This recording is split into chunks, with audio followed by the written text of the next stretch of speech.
bienvenue dans cette nouvelle vidéo. Aujourd'hui, deuxième vidéo sur la musique de film.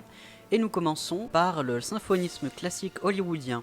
Cette période se situe entre 1930 et 1960. 1930, on peut remarquer que c'est aussi les débuts des compositeurs que je vais vous citer maintenant, de Max Steiner, de Kongold, de Waxman, de Neumann et de Tiomkin. Nous avons vu pour commencer sur le symphonisme classique hollywoodien le cas de King Kong de Cooper et Schosbach, et sa musique est composée justement par Max Steiner. Donc on va commencer par le cas avec Max Steiner. Cette partition de King Kong faite par Max Steiner est l'une des premières partitions originales. Cette partition, et Max Steiner en général, est tellement une référence que le musicologue Pierre Berthaumieux dira que le drame musical de Max Steiner est un modèle formel dominant pendant plusieurs décennies. En grosso modo, Steiner, c'est le boss. Max Steiner, du coup, est une ref de la pensée, en fait, du rapport de la musique à l'image. Il utilise plusieurs procédés que nous allons voir, et nous allons commencer par tout ce qui est unité narrative et le cas du leitmotiv.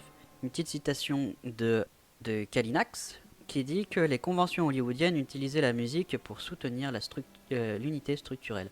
En effet, du coup, la musique est là pour illustrer en fait ce qu'on voit à l'image, là pour nous faire remarquer l'explicite et l'implicite. Par exemple, la musique d'un méchant, quand on voit un personnage et qu'il ne nous paraît pas si méchant que ça au début, la musique nous indique que c'est le méchant. Les partitions de musique de film étaient largement inspirées de l'époque du romantisme et du classicisme, comme par exemple avec l'arrivée typique principe du leitmotiv, déjà utilisé dans les opéras de Wagner. Alors le leitmotiv, qu'est-ce que c'est ? C'est un thème qui est attribué à un but, un personnage, un sentiment ou un lieu ou une idée abstraite. Elle peut être déclinée en plusieurs variations, mais le thème reste le même. En fonction de ce thème, on sait de quoi parlent les principes, on sait de quoi ça parle. Et le leitmotiv est l'un des principes fondamentaux de la musique hollywoodienne.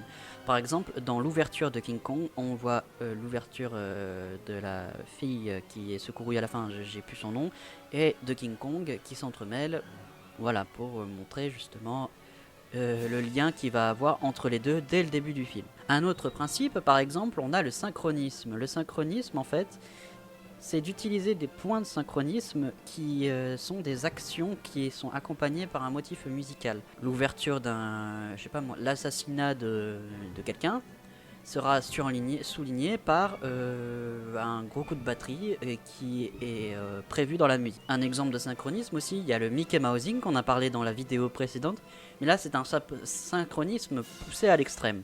Dans l'extrait de Rebecca que nous avons vu, Rebecca qui est réalisé par Alfred Hitchcock et la musique est composée par Waxman, c'est la scène d'ouverture de la chambre interdite.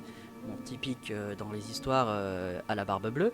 Voilà, cette ouverture en fait a un leitmotiv plus le synchronisme. Le leitmotiv en fait se déclenche au moment de l'ouverture de la porte. Autre principe, et on va finir là-dessus, le scoring et l'underscoring. Concrètement, le principe du scoring et de l'underscoring, c'est d'accentuer, de sous-titrer, en fait, c'est littéralement mot pour mot underscoring sous-titre, c'est de sous-titrer les dialogues, c'est-à-dire de montrer l'intention réelle. C'est comme un hashtag, ça montre l'intention réelle qui est derrière le dialogue. Et du coup, le scoring, c'est la musique continue pour privilégier, en fait, pour éviter, le silence entre les dialogues. Bien, j'espère que cette vidéo vous aura plu. Ça se termine maintenant, mais la partie 2 arrive très bientôt. Voilà, si cette vidéo vous a plu, n'hésitez pas à vous abonner, activer la cloche pour avoir les vidéos qui vont suivre. N'hésitez pas à m'indiquer votre engouement pour ce projet avec un pouce en l'air. N'hésitez pas à me poser n'importe quelle question dans les commentaires, j'y répondrai. Sur ce, bonne révision à tous et musicalement.